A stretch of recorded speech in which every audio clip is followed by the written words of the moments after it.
In this video, we're going to learn how to format the appearance of information in your spreadsheet. We're going to practice doing this by opening from the data files, and this will be in the lesson 2 of Excel. We are going to open budget. Very common thing to use Excel for. And in this particular budget, you'll notice, without changing anything, you'll notice that this is for a business called Nigel Enterprises. Fourth quarter information, so that would be the last 3 months of the calendar year. And we have revenue, which is the dollars this business has brought in. Expenses, which are the different things that the business spent money on, how much money they made, and then if they keep adding all that money together, what's the grand total. And this particular business had a profit, so this is a good thing. Now, what we're noticing here as we look at the columns of information is some of the labels get cut off, and we're going to learn how to initially learn how to fix those kinds of things.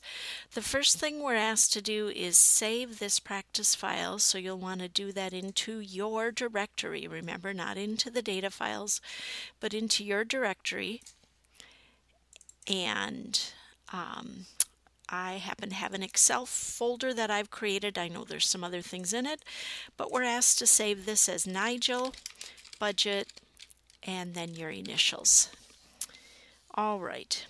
Now, notice the first thing that we're going to do is we're going to select columns B and C, and we're going to make the amount of width of these columns the same as column D, so that we can read the full month names.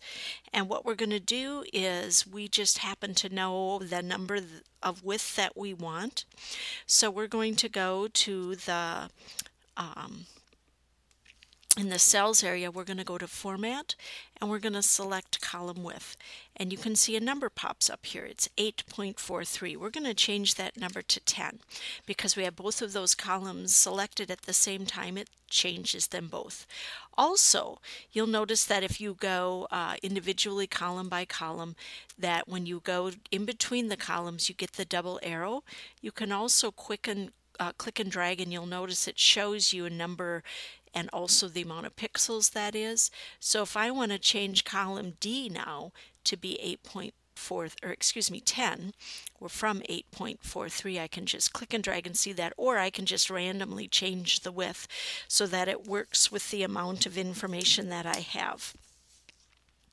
Now, we're going to come here, and we want this particular row to be taller than it is.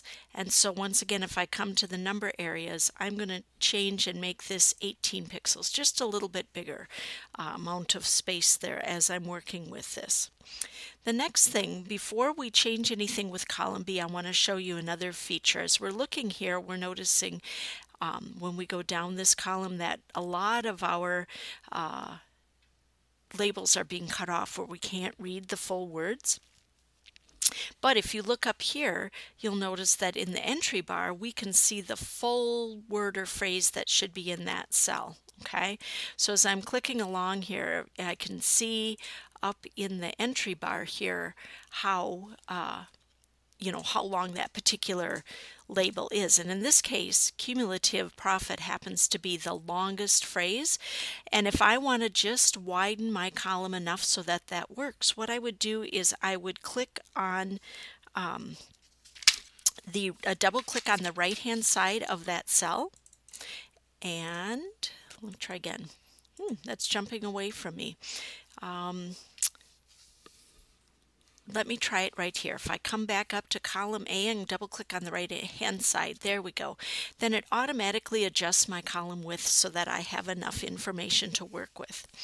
I can change where text appears in my cell. Now all of the cells I have here just have the default column width, and so what I'm going to do is work with, if I have some cells that are taller, can I change how text appears in those cells, or can it appear in different spots? And the answer is absolutely.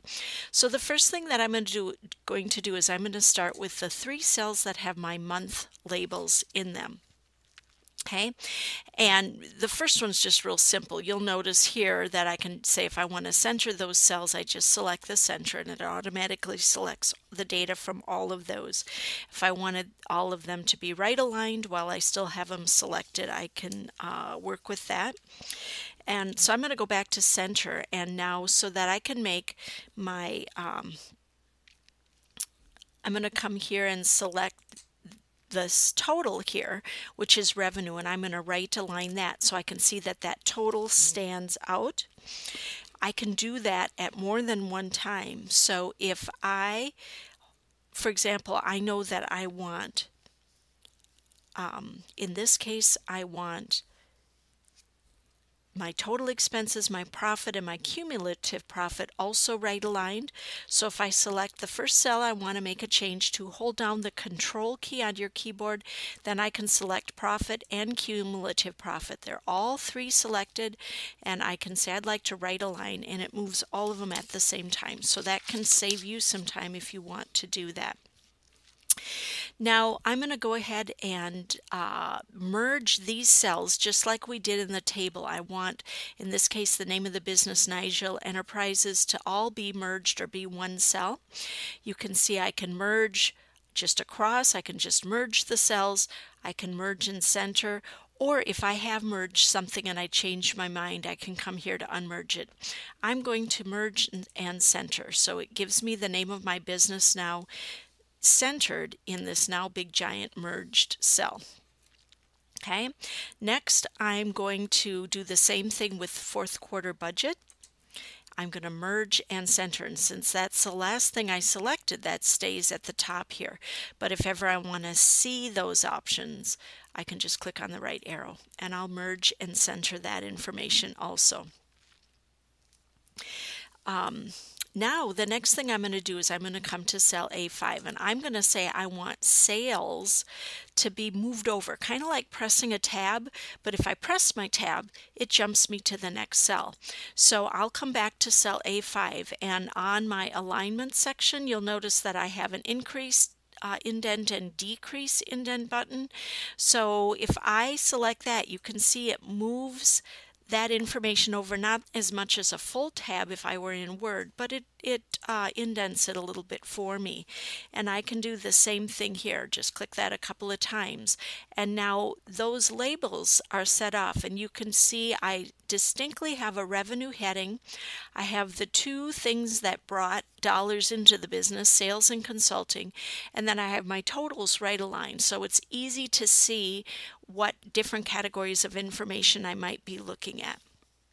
Okay, now can I do that with a whole bunch of things at the same time? Absolutely. If I come down here and I highlight all of my expenses, I can come to the indent button, and because I have that whole range, remember when we highlight a bunch of cells together, that's called a range, and I can go ahead and make that easier to read.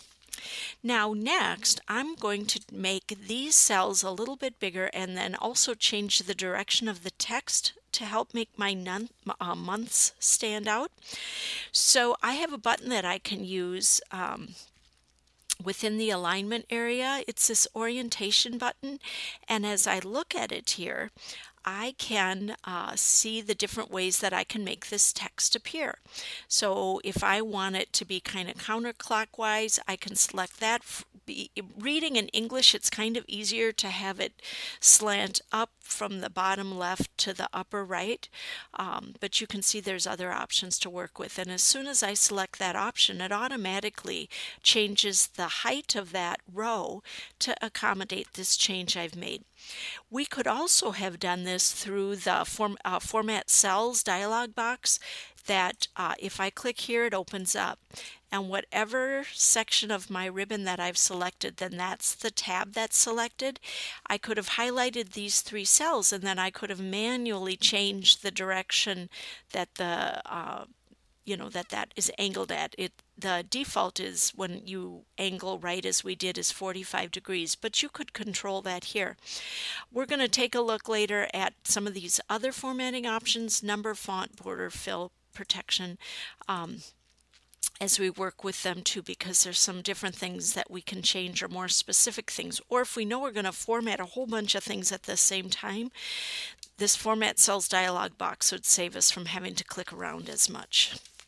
Now, next, we're going to see how we can wrap text. So I'm going to cancel that out. I'm going to come to cell A22, and I'm going to type the phrase budget submitted for approval. And I'm going to go ahead and enter that in. Remember, I can do it with the check mark and the cell stays selected. You'll notice also, because this phrase is long, I would have to either widen column A to see it all, or I could use another feature which wraps text, and that would make the cell size smaller. And so if I just select this button here, it'll automatically make my row taller and it'll wrap the text so that I can see it. If I didn't want it right aligned, I could left align it and that would bring it back the way it was. Next thing that you can control is you can change any by selecting a range of cells or individual cells. We've got the same font information available that we had through Word. You're very familiar with that. And so if you want to change any fonts, you would just select the particular cells that you want to change, and we would go ahead and make that change. Or if you want to change, just as in Word, you know, if I wanted to change all of my months at the same time, I could highlight that whole range and change. So if I wanted to go to a Times New Roman, say, just as we did in Word. This is something that you're all very good at, so this is not a problem at all. We can change font sizes, as we know, but also these buttons right here will increase or decrease the size of your font one point at a time. And so you can use that also if you want to kind of preview its size prior to actually selecting one. We're going to go ahead and make some changes now to Nigel Enterprises, the name of our business. We're going to go ahead and have that be Times New Roman again.